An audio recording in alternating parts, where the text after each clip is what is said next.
Brought to you by 1AAuto.com, your source for quality replacement parts and the best service on the internet. Hi, I'm Mike Green. I'm one of the owners of 1A Auto. I want to help you save time and money repairing and maintaining your vehicle. I'm going to use my 20+ years experience restoring and repairing cars and trucks like this to show you the correct way to install parts from 1AAuto.com. The right parts installed correctly. That's going to save you time and money. Thank you and enjoy the video. In this video, I'm going to remove and then put back on the rear door handle on this 2002 Chevy Impala. This procedure is the same for a whole bunch of different GM vehicles that use this style handle. Tools you'll need are a Phillips screwdriver, a T30 Torx driver, a door panel clip tool or a putty knife, and a 10mm socket with a ratchet and extension. To start, you're going to remove 3 screws, a Phillips screw right behind your door handle, and then 2 T30 screws right down in there. Okay, and we'll fast forward through removing those screws.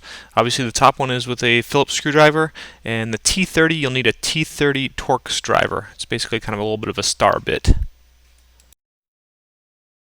And once you have those screws out, then you pull this up and out. It does have a little clip at the front. And then there's a connector. I'm just grabbing my screwdriver and pushing in on a little tab with the screwdriver, prying a little bit and pulling at the same time. And you can see there's the little tab that you have to push on. Once that trim's removed, there's 2 more T30 screws right underneath. We'll fast forward through removing those again.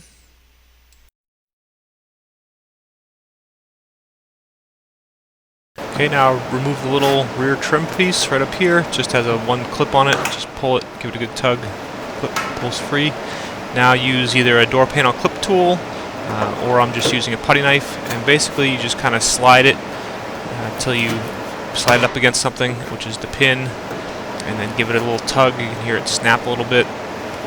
Slide it back, find the next pin, give it a tug, find the next pin, give it a tug.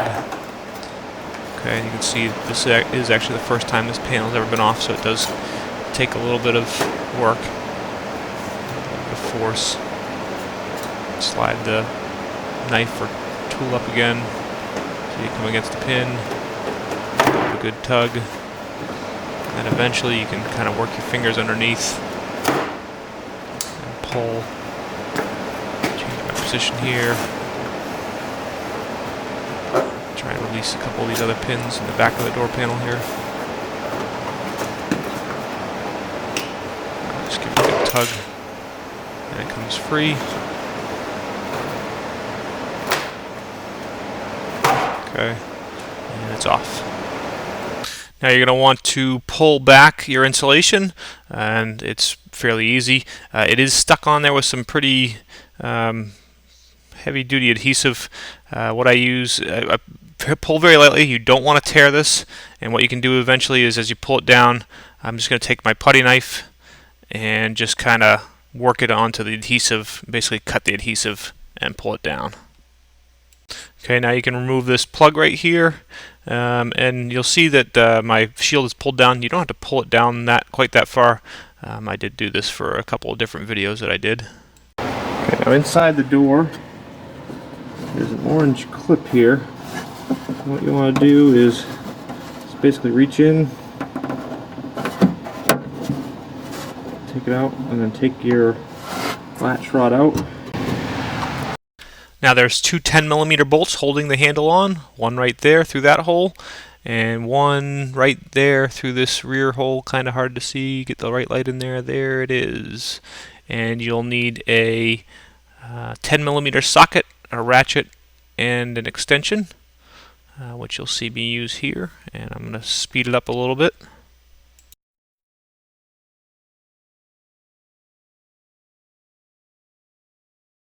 Okay, with those bolts out, with one hand I'm reaching into the door, pushing up on the inside of the door handle, and the other hand obviously kind of pulling it out, and then it should just pull right up and out. Okay, and for the new handle, obviously this car doesn't need a new handle, but you would just swap this lock rod onto your new handle. Make sure it has the locking clip. Handles from 1A Auto will be black. You can paint them to match by yourself. Best way to do that is to go to an automotive paint store, and they can probably match with your paint code. Put it back in, install it into the door, and push.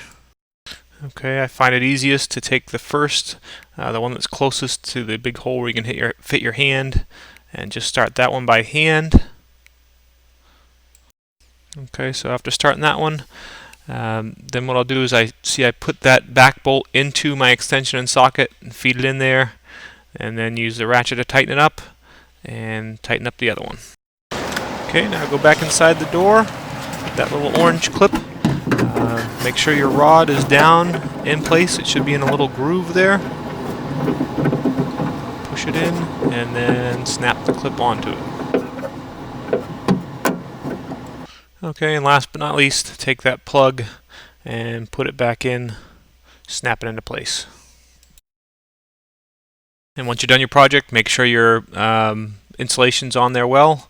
The door panel has 2 locating pins, the green pins. They're longer than the other ones, so you just locate them, get them into the correct hole first. See there, I'm doing that in the front, and then the rear, same thing. Make sure that green pin goes in the right hole. Then that locates the door panel. Push it on, and use a little fist bump to set the pins. Now I'll put this trim on.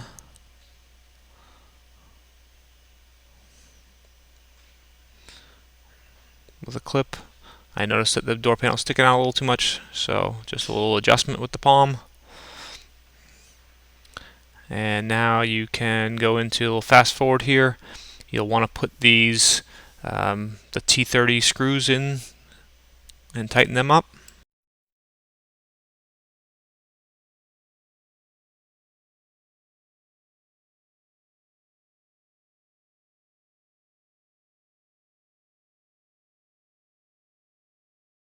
Okay, now before you put that in, just make sure that you uncover that little hole where the screw goes in. Makes it just a little easier than trying to put the screw through the insulation. And then don't drop your screw. Put that in there. Okay, get that nice and tight. And then plug in your harness. Push the bezel down in, and then install those 2 T30 screws. And you should be all set. And get them nice and tight. We hope this helps you out. Brought to you by www.1aauto.com, your source for quality replacement parts and the best service on the internet. Please feel free to call us toll-free 888-844-3393. We're the company that's here for you on the internet and in person.